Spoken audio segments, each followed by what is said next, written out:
Everybody know. Always worry about forgetting that. Dave, can you still hear us okay? I can now. Okay, perfect. So I'll do a quick little, can I get up this way a little bit? So thanks for coming. My goodness, we did get a full house. I'll turn things over to Dave for the intros, but just wanted to say thanks for coming out. We are doing a hybrid again, so we got a speaker here in the center that'll hopefully pick up audio from us for the Zoom participants, and we'll hear them either over those speakers or through them. So just bear with us as we move through the logistics a little bit, and otherwise I'll turn it over to Dave. Well, good morning, everybody. I'm Dave Reuter, urban conservationist, along with Brooke here today. Glad everybody could make it. I wish I could have been there in person today. I was on vacation and brought a little something home, so I'm staying home, playing it safe. But we'll see if my voice holds out, and we'll get through this. And I hope we give you some good information today. So let's move right on into it. Some of the upcoming events that we want to mention, we do have Ohio Stormwater Awareness Week coming up next week. I hope you can participate or get your communities to participate. This is one of the ways that you could reach some of your MS4 outreach requirements. We have a toolbox on our website, as well as the Ohio Stormwater Week website, which you see there. You can use that QR code to get there. We also have October 5th is an OSWA regulatory update webinar. I hope you can join that. I am on board for OSWA, so I would be remiss if I did not throw that in there and mention that. I hope you can join us for that as well. So today, you might have gotten this. We're looking for some input. We've created a survey for developers and design professionals to take that looks at GI and the use of GI, and that's kind of where we're talking about today. We're going to have Doug Irvin with the Stonehenge Company. He's going to talk today about how developers look at, use green infrastructure, how they incorporate that into their programs. We've been really interested to talk with developers. I am with the BIA developer group. We constantly talk about green infrastructure, but we don't see a lot of it being used. So we want to find out what those hurdles may be, how we can get more of it implemented, and discuss that with him today. So with that, I think, again, like I say, we're keeping with that theme that we've had this year with our roundtables, kind of talking about that sustainability toolkit and what practices are available. So first off, we talked about some non-structural and programmatic ideas. That's you're looking at preservation and conservation and density requirements, tree codes, riparian setback, drainage easements. Those are kind of the non-structural and the programmatic type things. Today we're going to look a little bit more at how we can implement those table 4B practices with the constructed general permit and the runoff reduction practices. So with that, Brooke, I will stop my share and let you take it over. Okay, thanks, Dave. I'm gonna move this up here a little bit. Just to give you a little extra space.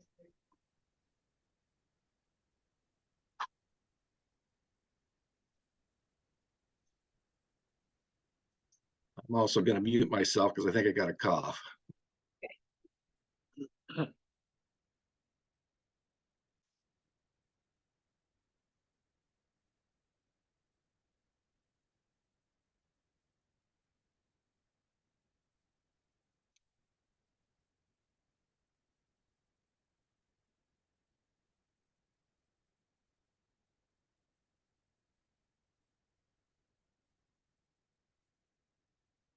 Doug, if you'd like to come on up, Sure. I guess we'll go ahead and if you want to introduce yourself, I've got your PDFs up here, so feel free. You need to zoom in on just to let you know.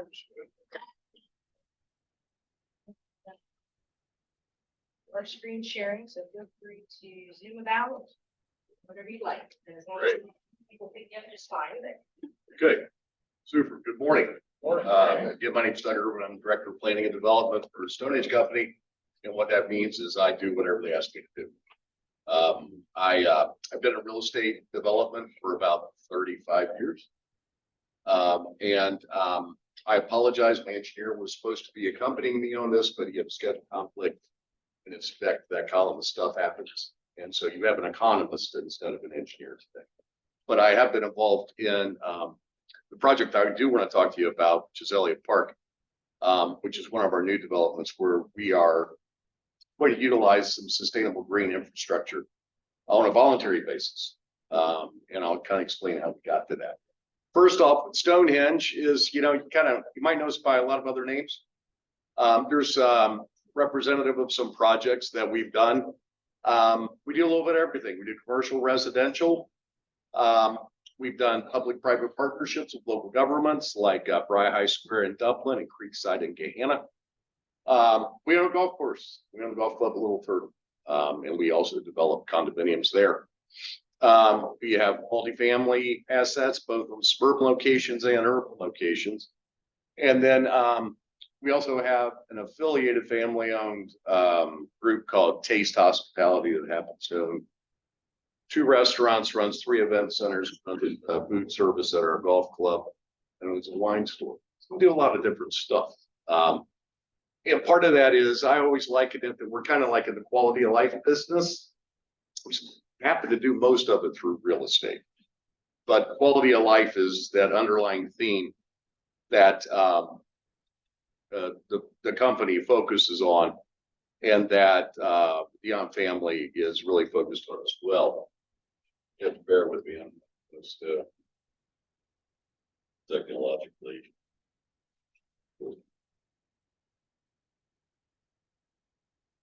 Let's do it this way. All right. The project, as I said, I want to talk to you about is our Morse Road project. It's also called Elliott Park. Here are the big drivers that we did it for at first. It's a $50 million investment. It's 252 units. It's on 14 acres. South side of Morse Road is the last piece of ground left between Hamilton and Johnstown Road. And actually the family that owned the property before us had controlled that since the 40s, so far. It's we'll get more into this green stormwater and management practices, but part of it is, we had to communicate to the city and all the neighbors the impact that our development would have as well from a fiscal perspective. So let alone from the economics of why we develop things, what we do, it does have a huge impact on tax revenues for the local community. I will point out when we started this was a heavily treated site. And I didn't realize how many people were members of the Audubon Society that lived near this. I mean, they weren't, but they were all bird watchers. My first hearing, I had 60 angry people show up. And I wasn't real popular. They were wearing signs around their neck. Got a hell no, they didn't want anything what we were doing. Through series of meetings, a lot of one-on-one sessions with neighborhood groups, condominium association members, a lot of bad coffee and stale donuts. At the end of 2 months, we had no one speak against us, and got our entitlements as it related to zoning and as it related to our final plan approval. Again, since it was a heavily treated site, our first goal was try to save as many trees as we could. And we actually had an arborist go out, our landscape architect, and we concluded that 75% of the trees were in poor condition. It was this old wooded area that hadn't been maintained well, and these trees were in poor health. With what we did manage to save, I had enough credits to not plant another tree or shrub on this development with my intended use. But we decided that didn't work. So we went ahead and met the standard as though I had no credits. So we actually have doubled the amount of landscaping on our site, and there's actually some, Brooke was good enough to print some of these off, and we kind of go through it, but Blended Gardens that, put together a landscape plan, and I just said, act like we don't have any of the credits, and so it's going to be a lot of vegetation, and we're real happy about that. Let's go to the side plan. Should have done this as a slide presentation. It's like this here. Okay. Here we go. Refocus a little bit. Okay.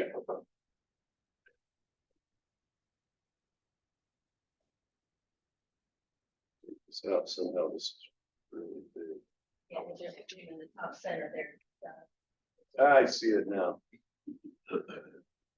See, I'm an Apple guy, man. I don't do well with this stuff. Am I going the wrong direction? You're good. Okay. One more click, and I think oh, that's bad. Okay, we should do it. It's good enough. Okay, as you can see, much of this, it looks really pretty damn boring. It's a bunch of buildings that are, unfortunately, building codes in Ohio don't allow for a lot of creativity. And they really drive what my buildings look like because of code requirements. And and because all the local municipalities have rather arcane zoning laws that they need to update, things end up being organized in a very predictable fashion. As opposed to asking for 60 variances, you kind of just comply with it. Well, one thing what you will see is we do have a lot of these areas that are where we have pervious pavers. We decided on a voluntary basis, we wanted to try to mitigate as much storm runoff as we could.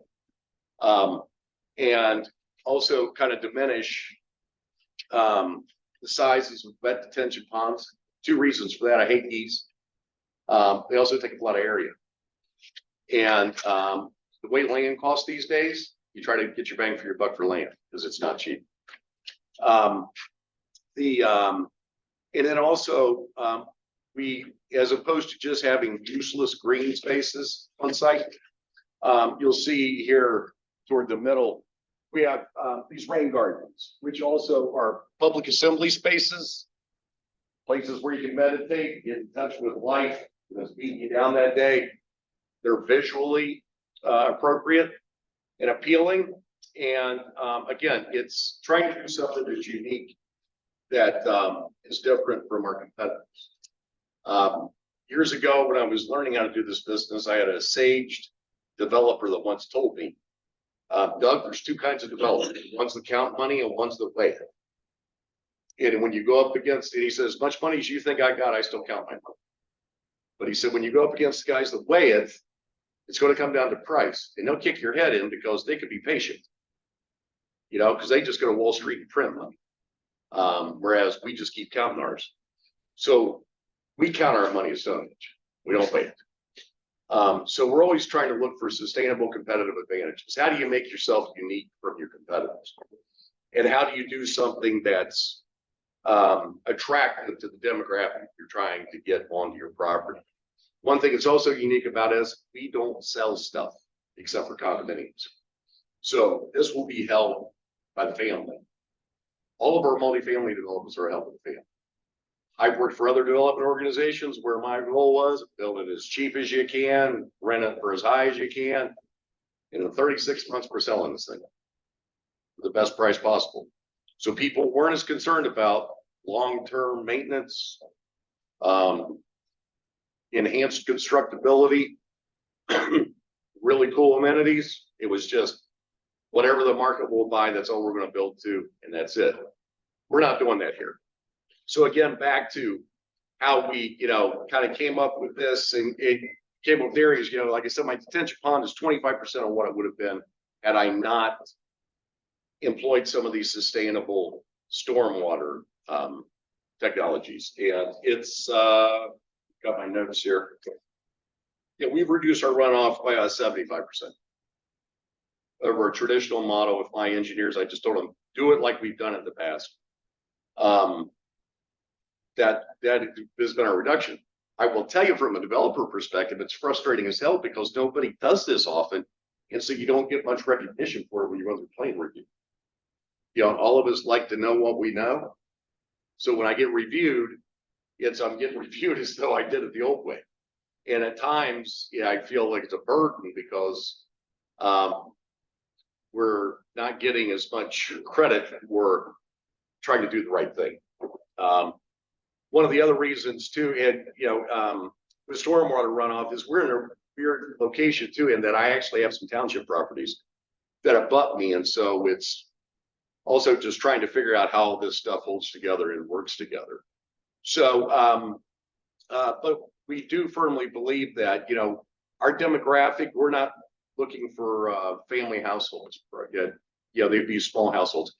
These are mainly 1 and 2 bedroom units. I have some 3-bedroom townhouses, got about 12 of them. So out of 252, that's not a lot. So a lot of these things such as rain gardens and trying to minimize our storm runoff. And also, we're exploring some other alternative energy sources, trying to work through those things, but we're trying to find out the touch points that we think resonate well with young professionals, and a younger demographic, much younger than me.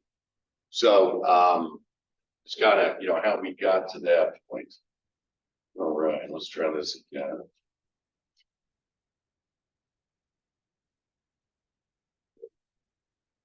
Yeah, you guys know what a rain garden looks like. And this will just give you some perspective as to what this community is going to look like. Now, everybody tells me my community building is like an Apple store, but which is this thing right here in the middle. But again, we're trying to get more of a feel to this that resonates as something that's clean, simple, yet elegant, and also has real strong touch point with these young professionals that are going to be paying over $2 a foot to live here.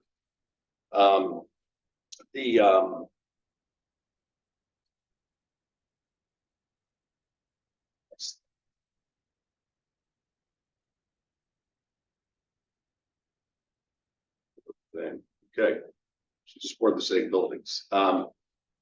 So again, then back to our whole point is related to the landscaping and doubling it, and that is there are rain gardens out there. I actually went and looked at some of them because one of the objections we had from neighbors was that they were afraid these were just going to look like unkept areas. They're going to look junky. And they were very concerned about what type of plants we would put in them, how they're maintained, what they look like in 5 years. And those are all legitimate concerns. And I will be honest with you, so we're going to learn as we go along, because I really don't have a lot of experience with this. But we're hopeful that my landscape architects, and just through best practices and what we can continue to learn, that we are going to be able to, maintain that and give it, a high touch, a real strong sense of a place you want to be. Because again, we're going to own this thing for long before I'm gone, long after I'm gone. I mean, and so everybody loves new properties. You can always fill up something new. Everybody loves sawdust. The real test is 3 to 5 years. And that's when you do your turns and new people come onto the market. And how do you fare against all your new competitors and are able to retain your residents, which is very important to us. So, to date, as I said, this has been purely voluntary on our part, that we decided to quit doing what we've done, what we know how to do. I've built 10,000 apartments in my life. I know all the old models, and we decided that that was a failed paradigm and that we needed to try something different and, learn something new today. So I guess at this point, I'm happy to talk about any particular aspect of the project, but I could open up to any questions you have as opposed to me sitting here telling you my life story and philosophy about Elliott Park. Doug, I was real interested in your comment about the stormwater pond and how much you saved there. I think that's an important consideration. With the land costs that they are, you want to really maximize your developable space and using those green spaces for other than just, meeting your landscaping requirements. I think there's a lot of ways that you can incorporate this and really save, and increase your developable space. I think that's a good point. Yeah, I do firmly believe that all of the companies that have invented all of the underground water storage figured out how much land costs and they priced their stuff accordingly. None of that stuff's cheap.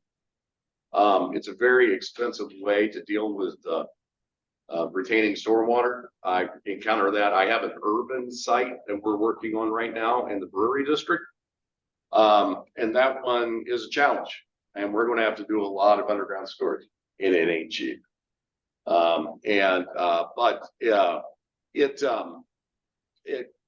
As land costs continue to rise, I think that becomes more and more important. And also, wet ponds are a pain in the neck because anymore everybody's got their slope requirements, and you get too deep, then I got to start fencing things off. Then I got to worry about people drowning. I got to worry about, geese and animals, and I got to aerate them. Otherwise, they smell like hell, and it becomes a mosquito farm. So they're not the aesthetic thing we thought they were in the 80s. And they eat up low land. So that's the point. Well taken.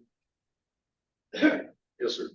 So green infrastructure is a different design, as you're mentioning the pond, and it usually takes a little bit different.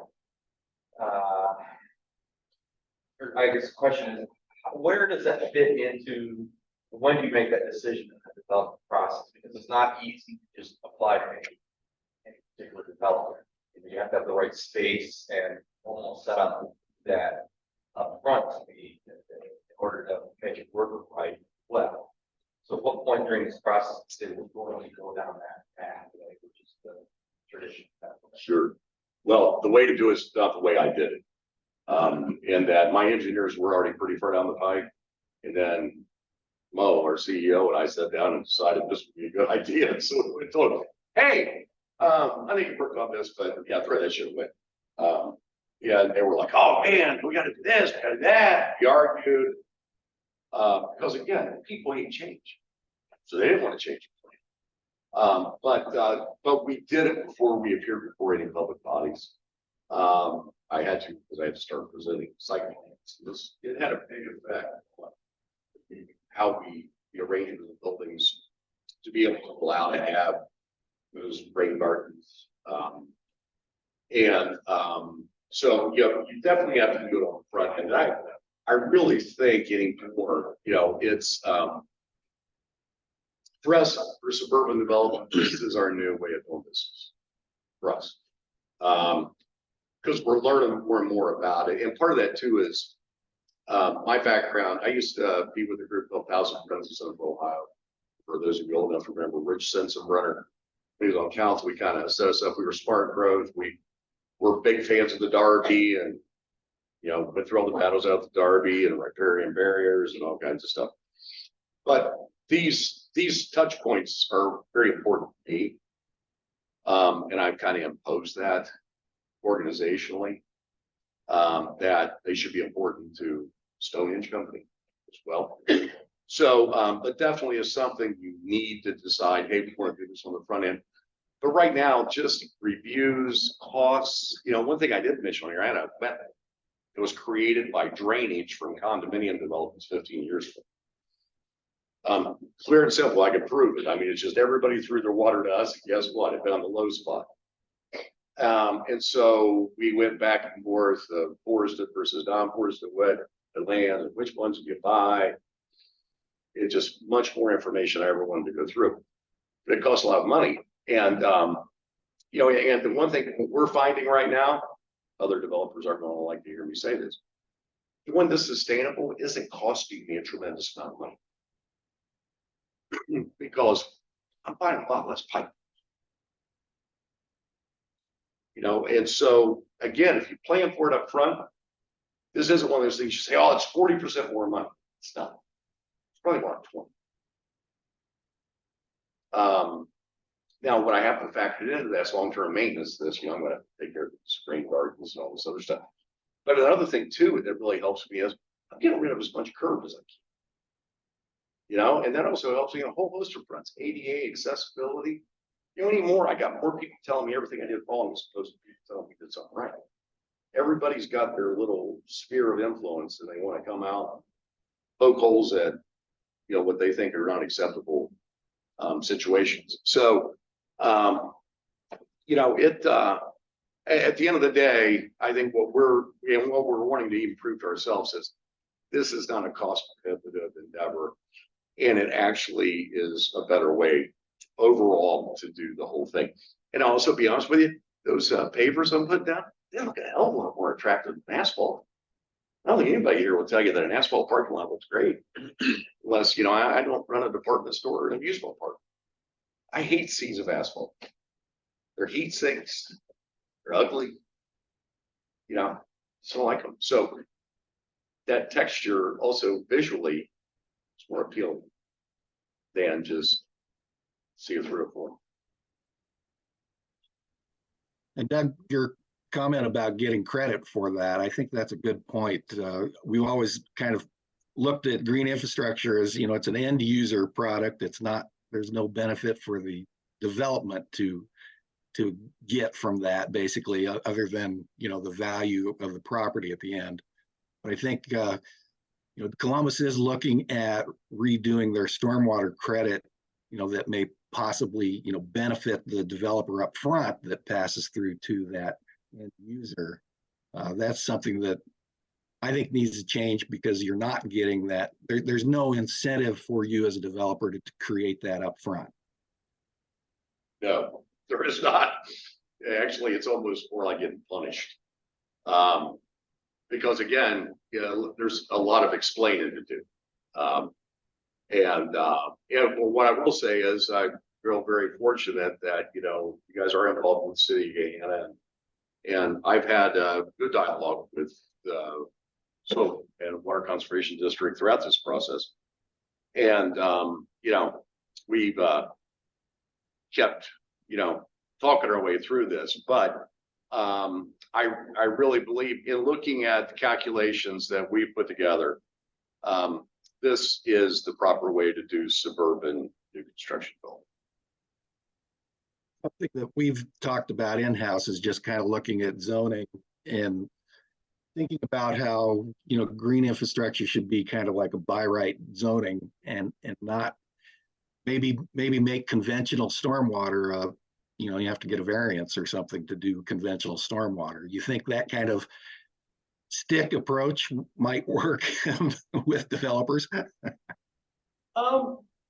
You know, I will tell you, you know, years ago when we were trying to,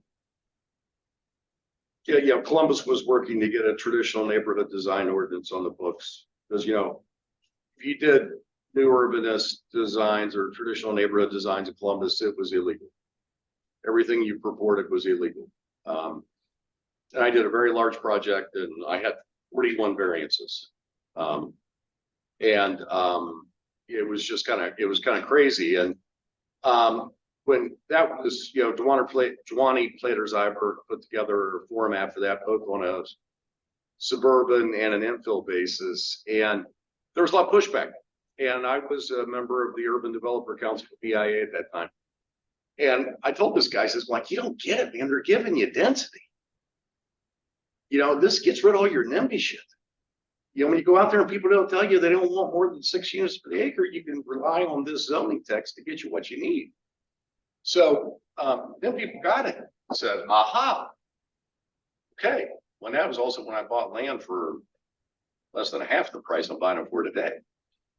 So I think back to your point is that, you know, it has to be a soft stick.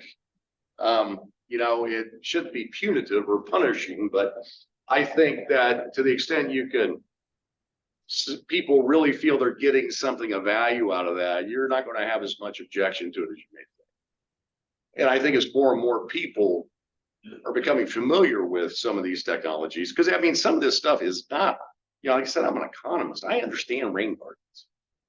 I'm not an engineer, but I do understand these things. So it isn't like we're doing something like splitting an atom or something that's really mind altering. A lot of it just has to do with how the optics of it, how we view it, and how we set these deals up. So, but I think that I think it would be awesome.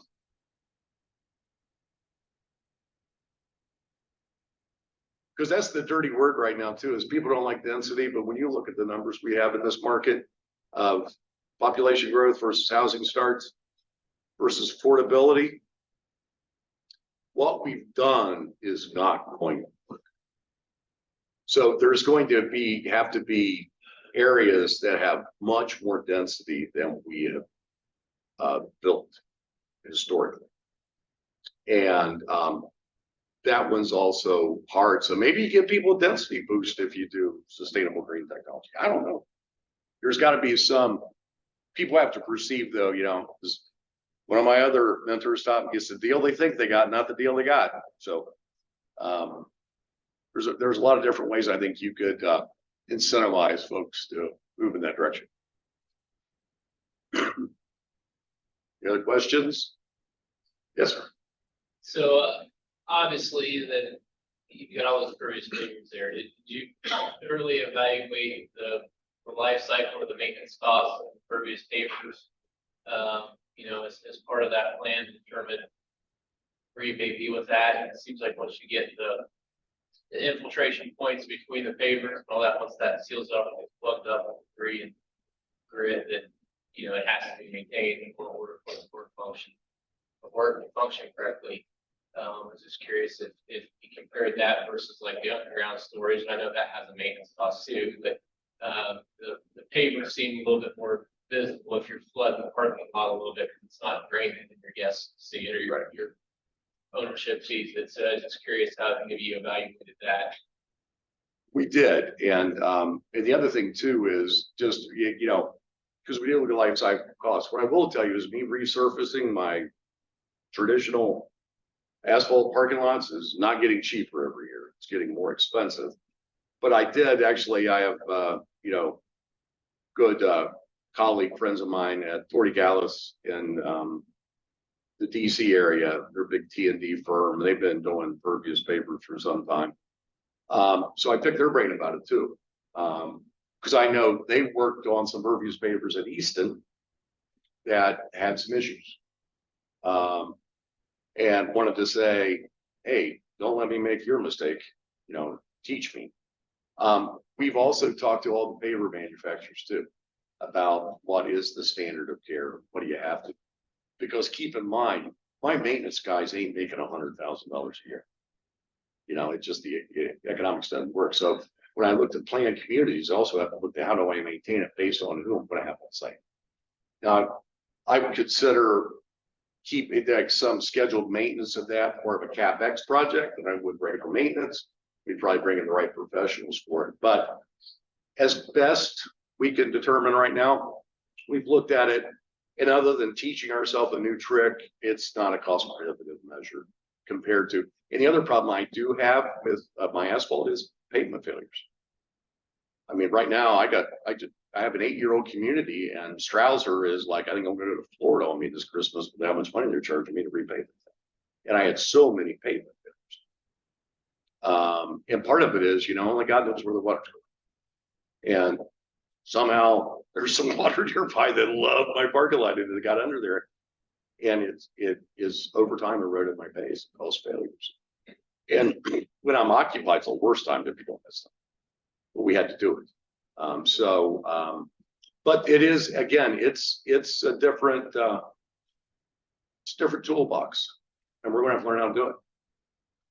I guess that leads me into a second part of that. So I didn't realize your group held on to a lot of your projects like that. So with that being said, you have that long-term maintenance that your team is going to have to deal with.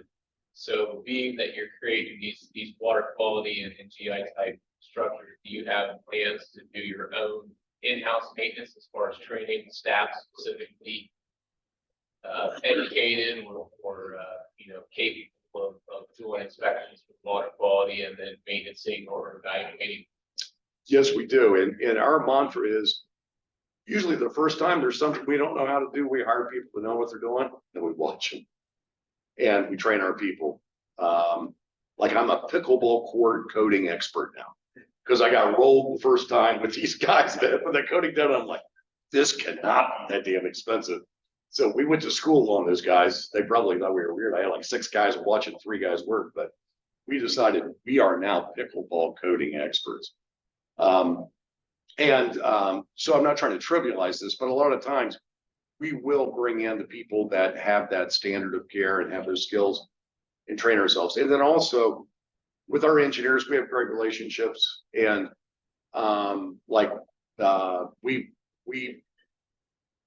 they perform all types of technical assistance and trainings for our staff. Things is, just regular, erosion control, maintenance measures, because I bring a SWIP report and if it's got anything on it, I'm pissed. Because that's low hanging fruit. We should be getting flagged. So that's the low end of the scale, but as we continue to ratchet our way up, we always look to build that kind of capacity in-house with people that can perform those functions. And we also own our own management company, so that's easier too. We keep those people within there and say, okay, guess what? You're now this expert. You're going to do it. I mean, I got irrigation system experts. We have our own HVAC people that are licensed. Again, because ultimately we're control freaks.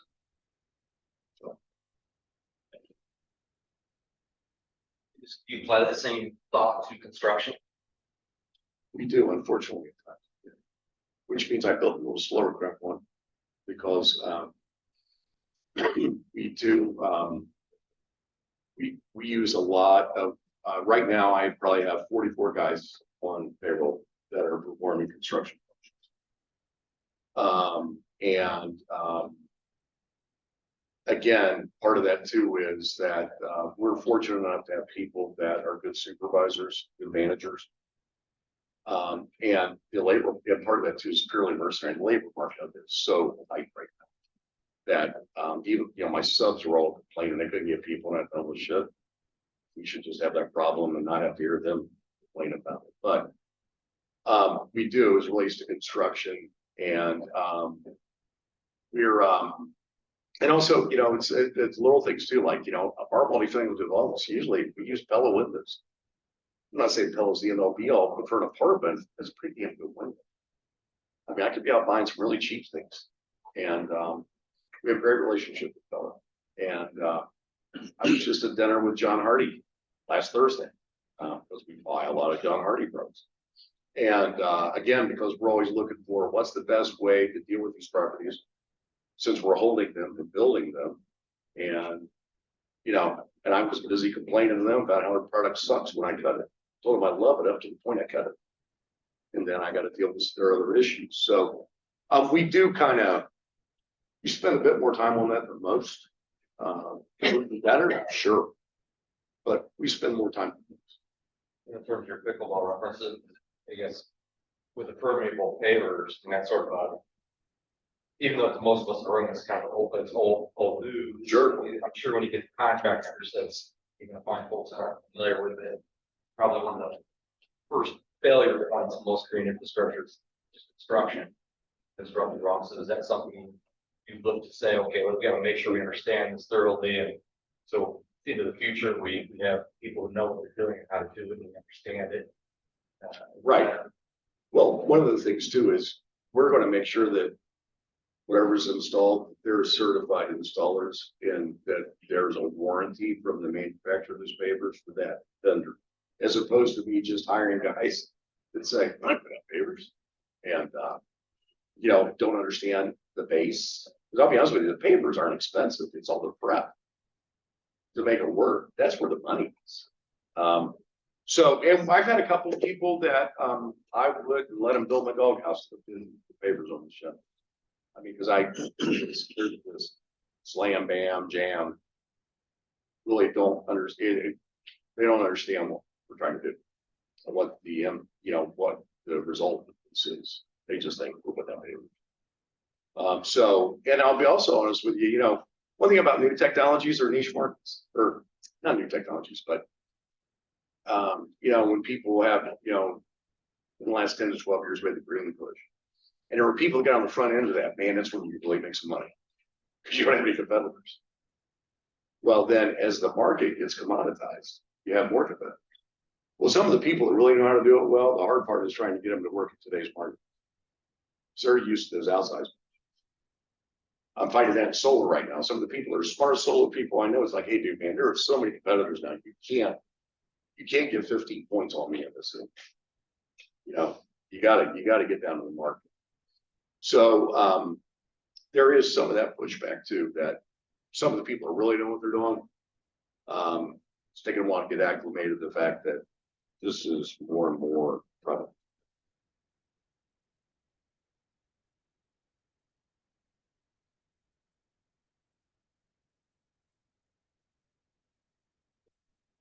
They're done. Yes. This is kind of way down after this is completed. Do you address community engagement at all in communities like this to try and create more community? I know it sounds like it's more of a younger group of people that would live here.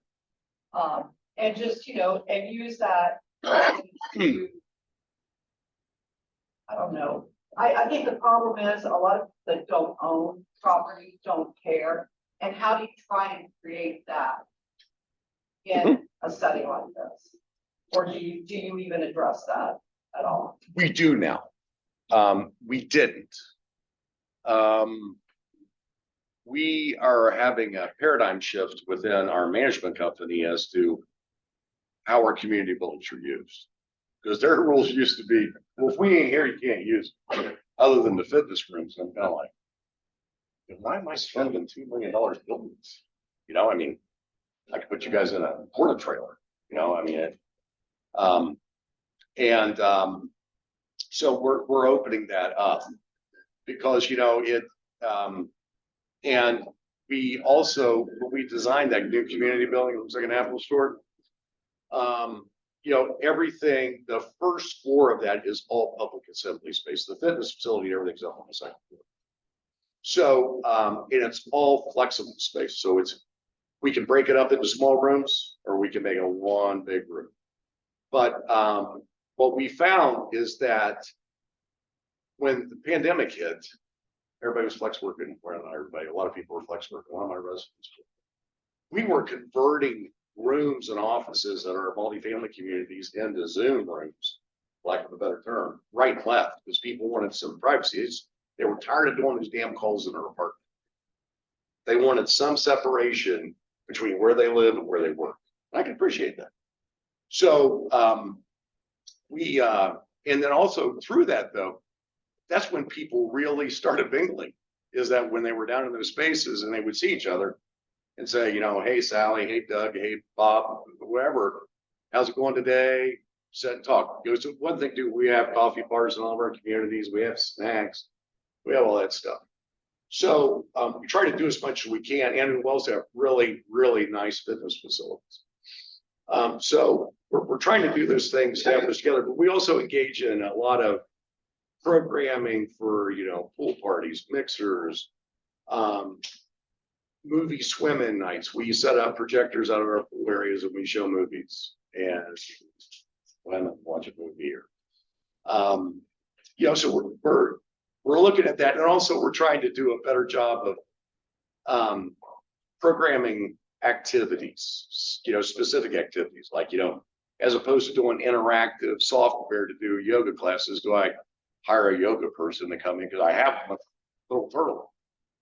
So let's just have one more stop. You're going to come to Elliott Park. So we're really going through that and trying to figure out how we get people to interact more with each other to create that stronger sense of community. And it's two reasons. First off, when you're around people, you're going to live longer. Isolation will kill you. Secondly, man, if I got all my friends living at Elliott Park, am I going to want to move? Every turn costs me $2,000. minimum. Cause I ain't that good. I can't turn shit in 48 hours, you know? They move out, I gotta clean, I gotta paint, I gotta unit ready. And the people that tell me they'll move tomorrow are people that scare me to death. Cause that means, why, where are you living now? You know, are you evicted or nobody else wants to house you? Usually people are gonna move at the beginning of a month or something, or they're not gonna move in a couple of days. So I automatically lose anywhere from 20 to 30 days on every return. So creating that sense of community, and you want to be there, you're less likely to move because it's going to disrupt all of your daily rituals.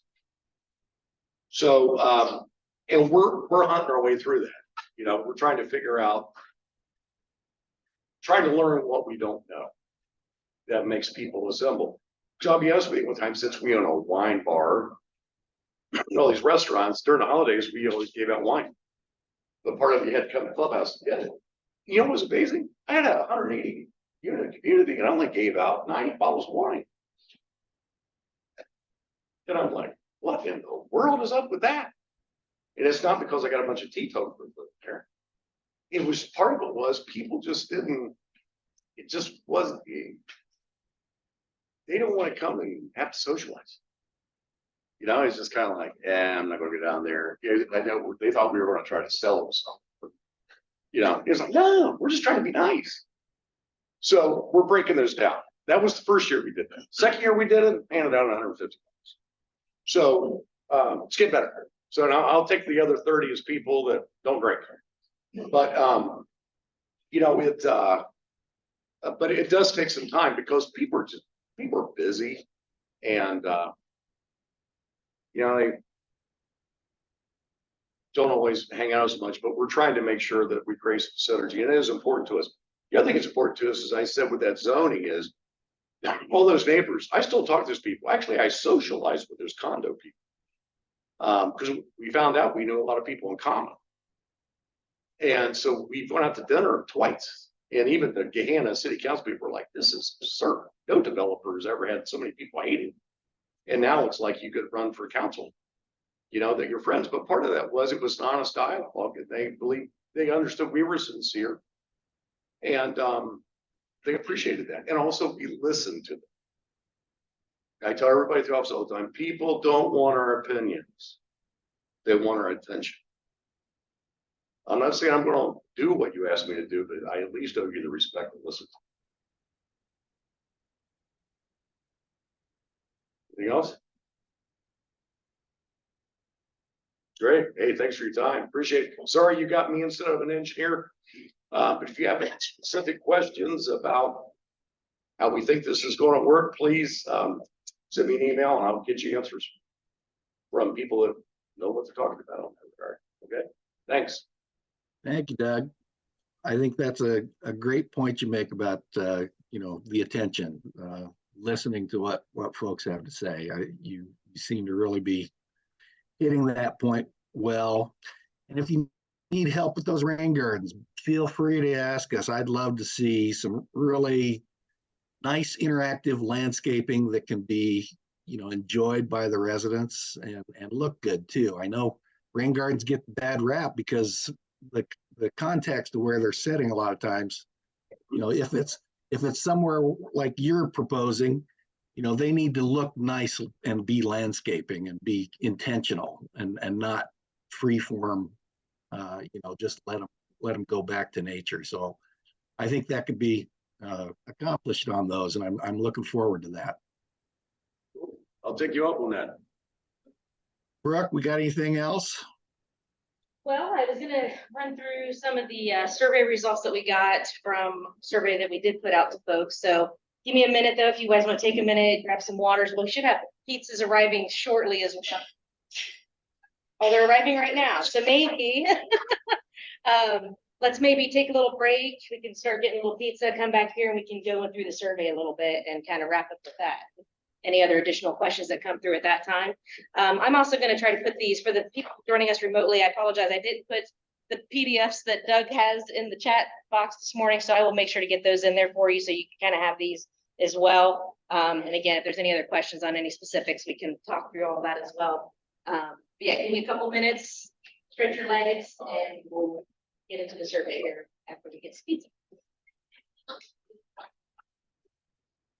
Okay, on the Zoom.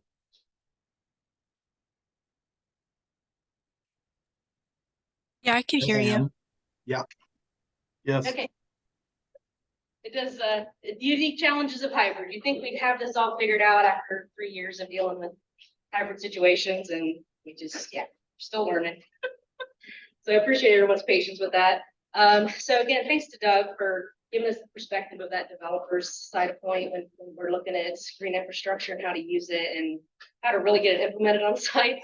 It's definitely a challenge that we're seeing, I feel like kind of changes depending on, political changes, locally, zoning changes, sometimes it's more, welcoming of green infrastructure and wanting to push that, sometimes not as much. So there's a lot going on to get that kind of stuff on the ground. So we wanted to kind of go through, share some responses, some results we've gotten so far. We put together initially kind of in anticipation of this roundtable. We kind of wanted to send a survey out to BIA members, and then we realized it probably is a good one to send out to the rest of our urban kind of review contacts. So what we're looking to do is kind of gauge, get some feedback from developers and design professionals that are working with this kind of stuff on a day-to-day basis. We wanted to kind of find out first if people were even familiar with green infrastructure and runoff reduction practices, if they knew what they were, and then wanted to also look at what were some of the most common challenges or hurdles that people were encountering and even getting them into their projects. And then finally, obviously, what kind of incentives or improvements might be made to help facilitate their use more. So we put out our first survey, and then we talked with the City of Columbus folks, wanted to collaborate and add a few more things, and a few questions. So we sent out a second round, a little bit different version. First one had 5 questions. I think the second one ended up with 7, but still had the basic bones there. So far we've got 37 responses to the survey, which I thought was pretty good. So thank you for those that I tried to push it again to people yesterday. If you took the survey, thank you so much. If you haven't, feel free to get on. We'll probably try to continue building on it, kind of using the results to kind of see where we need to go from here. What kind of things we kind of thought we knew we were going to see as far as challenges and potential incentives that might be needed. But this was just nice to kind of confirm or deny. Maybe we weren't even thinking of certain things. So this is the hope of this is to kind of, again, talk with our local partners or state partners and kind of maybe see where this conversation needs to go further. So I just wanted to kind of run through, we'll just go to the responses because that's where all the nice pie charts are. But we wanted to start, so this first question was, again, very generic, but we just kind of wanted to see how familiar people were that were taking the survey. And so we had some that were very familiar. The majority were somewhat, we did have some that were not at all familiar with the practices that are outlined. We asked them specifically regarding the EPA general permit and the rainwater development manual. So if they were familiar with those practices identified for infiltration and runoff reduction. So that was kind of our starting point. We put the links in there too, so in case people weren't familiar, they could go to those and kind of maybe learn a little bit more about it. And then this question in our first one, we asked this question more specific to the Darby watershed. And then we realized some of our responses were a lot of people saying, I just don't work in that watershed. And so when we did the second reiteration, we modified this question just to be more of that broad understanding that perhaps some of these practices can be used to meet various requirements, including water quality volume reductions. And so I thought this one was kind of interesting. Obviously, the NA, or I do not work in Ohio, is also that NA, I don't work in the Darby watershed. So, but the 54%, otherwise said yes, that they were familiar with that. There was almost 19% that weren't aware of those, use those practices to meet those requirements. Then we get into some of the nuts and bolts of the types of practices. So we asked people, we essentially just took the tables that were in the construction general permit that list out the different infiltration and runoff reduction practices, and we just pretty much listed them and asked people, out of those, which ones have you used in your own projects? And I don't think it's real surprising, kind of what we see the most of. Bioretention is out there at number 1 there. Rainwater harvesting was high on the numbers, as well as grass swales and infiltration basins. Permeable pavement and sheet flow to filter strips kind of makes up those bulk of those numbers, but at least people, I think Dave might have weighted the system here a little bit because he did take my survey as well, so he knows all of them. But but So I think that kind of lines up with what we think and what we kind of see mostly used in projects around the area. So that was just kind of nice to kind of see it laid out there. And we did have someone that hasn't used, I've never used, we had 7 people that actually hadn't used any of those practices. So there again, just trying to think of where our education and outreach needs to go, with some of this stuff. So for out of that list, if no one had, if you hadn't used them, what was the limiting factors?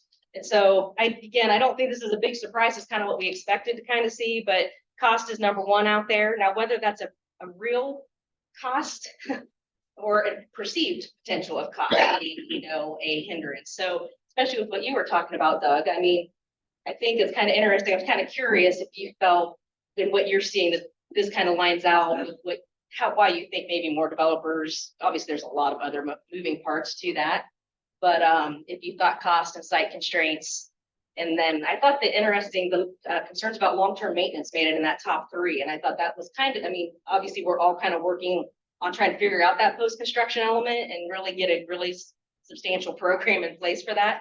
And so I thought that was interesting that it kind of came up in there. It's definitely something that needs to be understood better and, just not putting it in place and forgetting about it. And I think with the green infrastructure practices, like Dave was saying, getting them into where people are interacting with them daily, they're a feature instead of just a wet pond that's got algae and geese and other things. That's not always appealing. So site constraints and costs were there.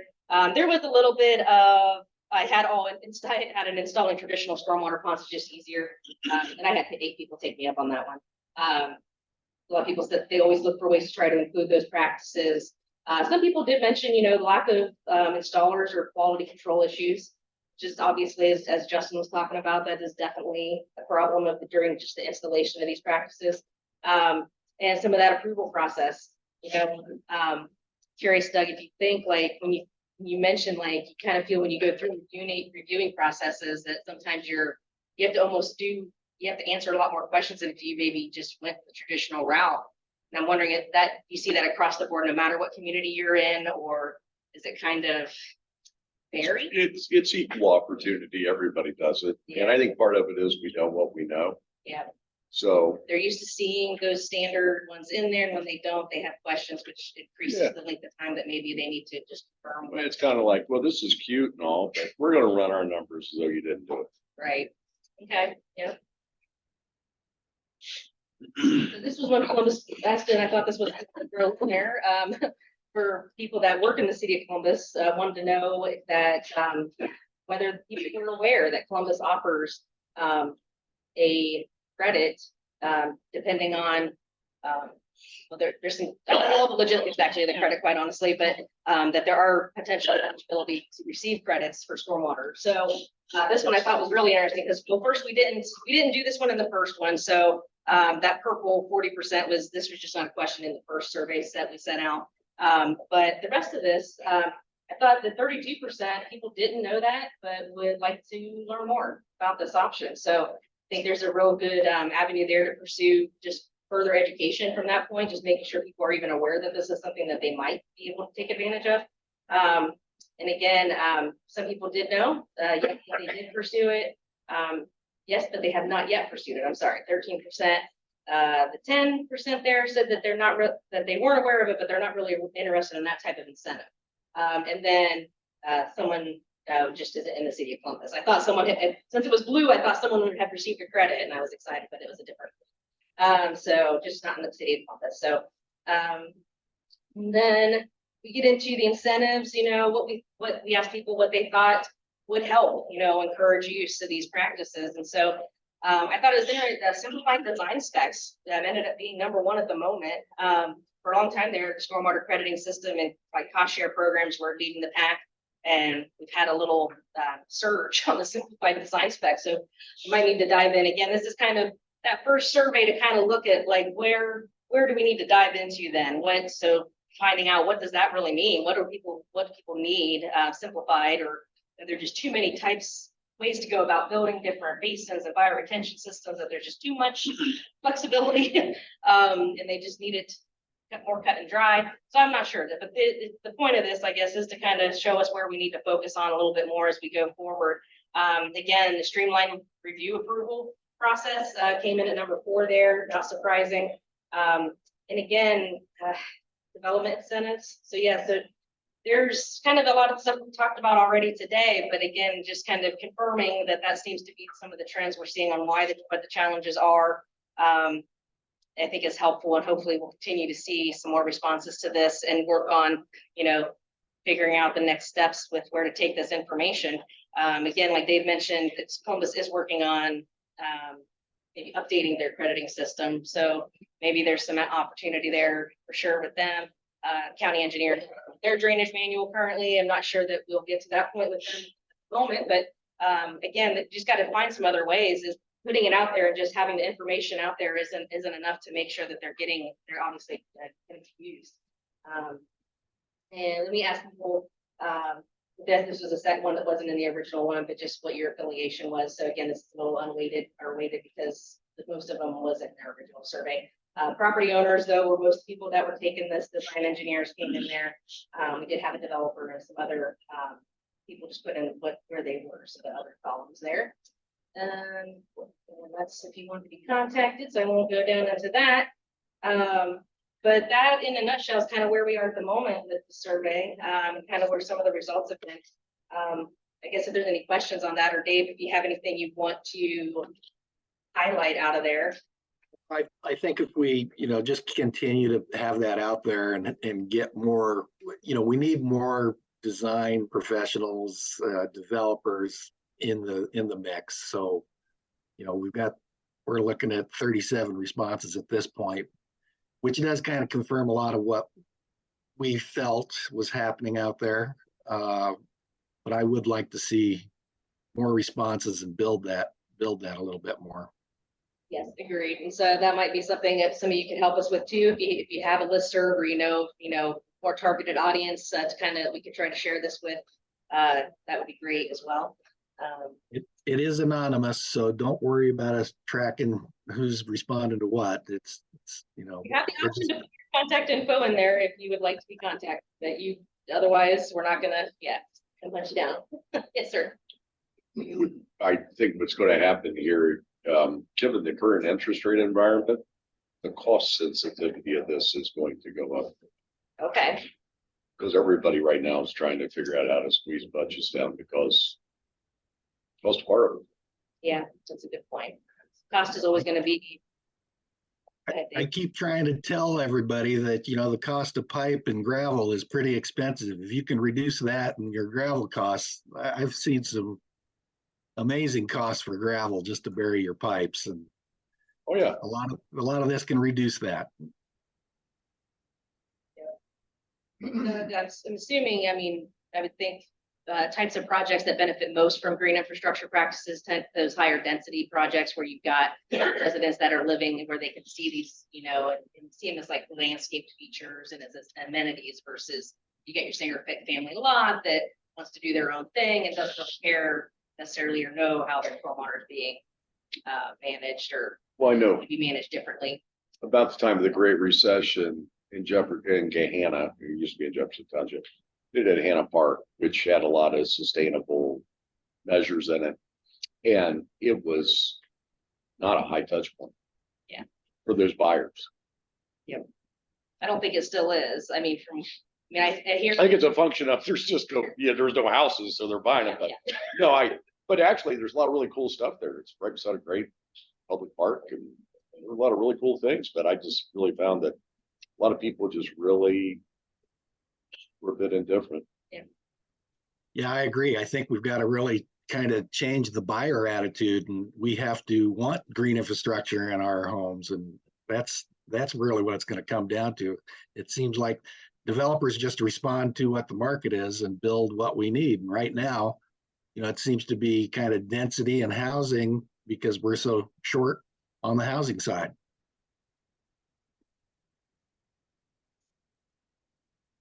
Got any questions? Awesome. I think that's the way we're going to move forward then. Yeah, if I could ask a quick question. Great. My understanding with all this is you get credits for using some of this stuff in your water quality, like with the OEPA permit. But it feels like no matter what you do, you still have to put in something for water quality, like part of your detention basin or retention restricted orifice, or underground, like a small underground detention system just for water quality volume. And it seems like there should be something that people look at to say, if you have enough green stuff like what this developer did on his site, you shouldn't have to still have some portion of that water quality volume that you still got to put in an official practice for. There ought to be enough credits or enough things that they see on the site to say, you know what, you don't have to worry about that at all. You've taken care of it. And I don't think that exists, does it?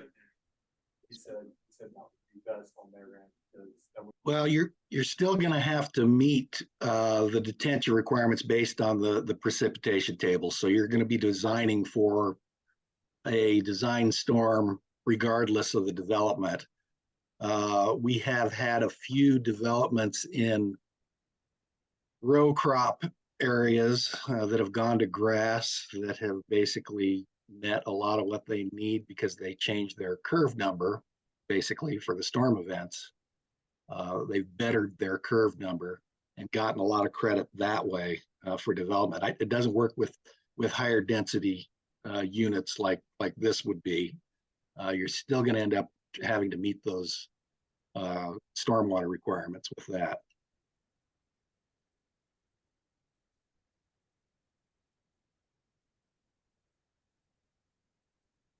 Thanks, Dave. Any other questions or anything coming in on the chat that I'm not seeing?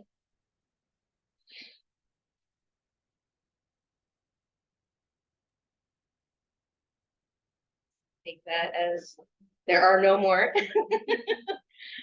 So again, that's all we have for the day. So I want to thank everyone for coming out. Obviously, this is our last one for the year. We would love to get some ideas on what you guys would like us to kind of see in 2024 with trainings and workshops and roundtables. So feel free to probably send out a survey to y'all, and just as a reminder, if you have anything you would like us to do. Try to focus on stuff that's kind of related to the MPDS permit or local projects. So again, thanks to Doug. If you want to present again on some other future projects, or once this one's done, how it's gone in, it'd be nice maybe do a follow-up on how that's happened. But yeah, I think that's it. Stormwater Awareness Week, there's plenty of handouts over there. Feel free to grab things.